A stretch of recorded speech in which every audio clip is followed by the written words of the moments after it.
Grow what you eat. I'm Naima Latif with today's 10-minute tip for how to grow your own food. Growing food is maintenance, just like raising your children. When you're raising your crops, you got to pay attention to them every day. And every day, there may be something different. You might see a problem. You might see some kind of invasion of plants that you don't want growing in your garden bed. You have to gently remove them so that you don't disturb the plants that are growing there. And you also have to make sure that you don't spray anything that could be damaging to your food. Pesticides are an absolute no no. There are a lot of natural ways you can repel plants that may be creeping in on your food crops. There are ways that you can make sure your soil is healthy so that those aggressively growing plants don't overrun where you want to grow your food. But the most important thing is to pay attention. So, we're going to take a look at how our food crops are progressing. We've had a few days of rain, and the days that it didn't rain, you also have to look at the soil and see if it's getting too dry. You don't want days to pass where your plants are struggling to survive. Just like a sick child, if you don't tend to them, the sickness gets worse and then it manifests into something else. And you don't want your plants to ever get to the point where they're so bad off you can't revive them. So, growing food is a day to day process of watching and observing and correcting any problem. So, let's take a look at how things have been growing in our garden.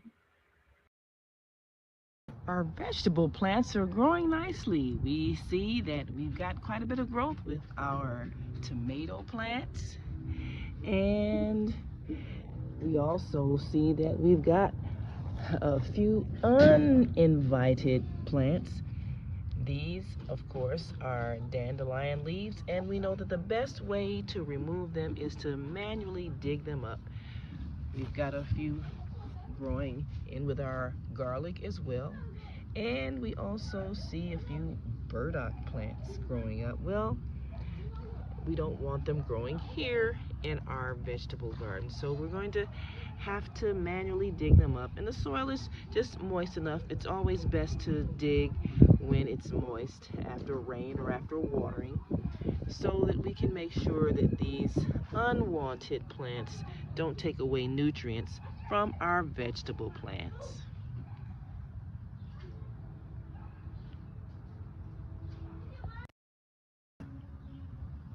So far our carrot plants seem to be doing okay.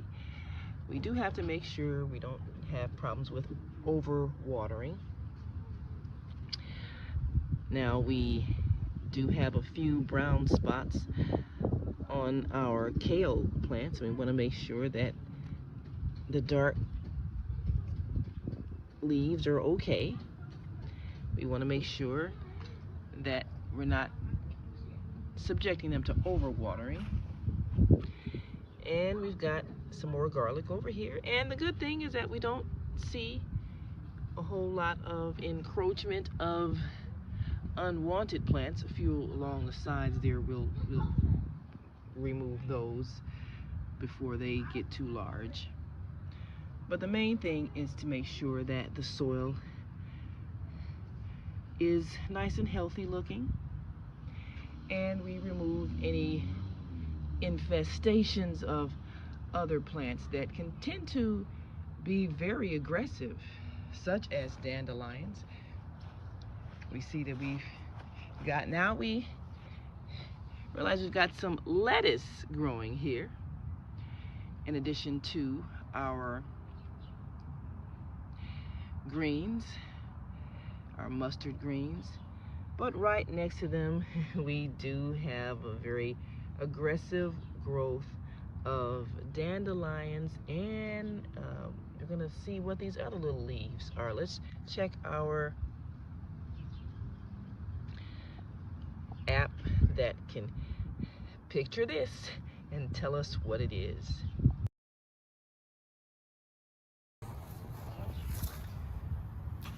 So now let's take a look.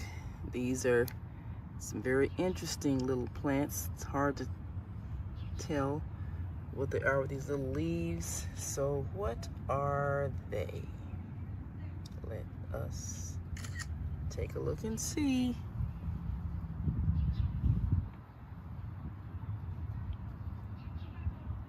White clover. Okay, well, we know that clover is very aggressive and will grow in distressed soil sometimes if it's lacking in nitrogen. So we're going to see how much we can maybe add some composted soil. We need to get some nitrogen into this soil so that the clover isn't so aggressive and growing in our vegetables. It's also, we've got a lot of little clover growing where our onions are, and looks like they're pretty much overrun some of our other vegetable plants here.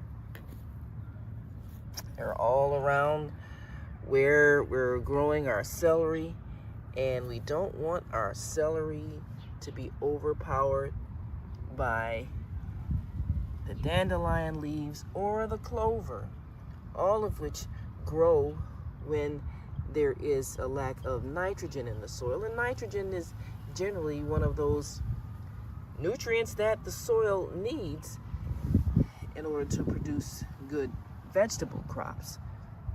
So some of these plants that grow well even when the nitrogen is lacking are dandelions, because they add nitrogen to the soil as well as clover.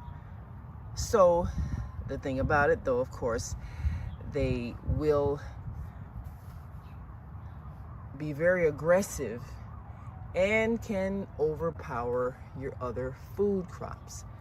Even though these are also edible, we're not trying to have them compete for space with our intentionally grown food crops.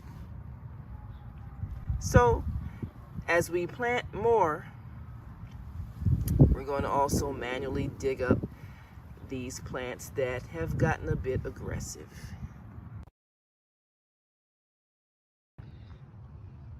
Now here we have some kind of aggressively growing burdock. Beautiful leaves, but we don't want them here. So we're going to have to remove them as they're coming across the fence, and they don't know anything about, boundaries. They're gonna spread. So we see them growing in this area where we're going to start planting our collard greens and potatoes. So we're going to need to clear out the clover and other plants that are not what we desire for our food plants, and that's okay. But never ever use pesticides in soil where you're going to be growing food, because you will be poisoning yourself. So we're going to remove these burdock leaves, and we may make something else out of them. We may make some more burdock soup, nice fresh burdock leaves, but we do need to remove them from this area where we're going to be growing more of our vegetable plants.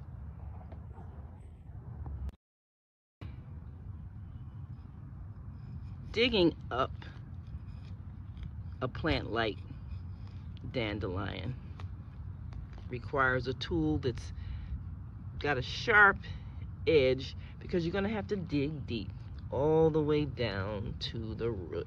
If you just get the top part, it's just going to grow right back. So you really have got to uproot the root, and that's what we've had to do. So there you have it. And you have to make sure you don't uproot your other plants, so you want to kind of resettle your vegetable plants. But that's one that was kind of aggressively taking over, so we needed to remove that before it got too comfortable in that space. We've got another one over here. Oh, sorry, Charlie, you got to go. So we're uprooting it all the way down to the roots, so that we have removed the roots. And we want to make sure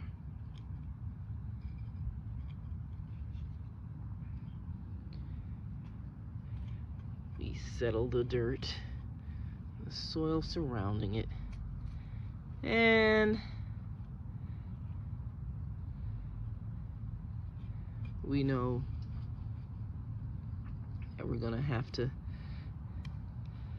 remove anything that could tend to take over this space where our vegetables are growing.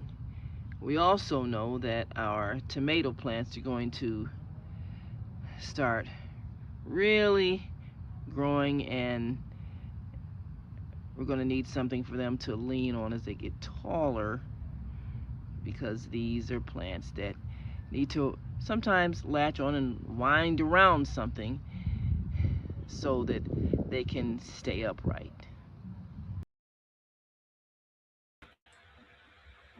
One of the reasons why we took the time to see what's already growing in your yard, those plants that are commonly referred to as weeds, is because wherever plants are growing, they're probably going to continue growing. They're probably going to, because they're spreading their seeds in that area, they're probably going to come back.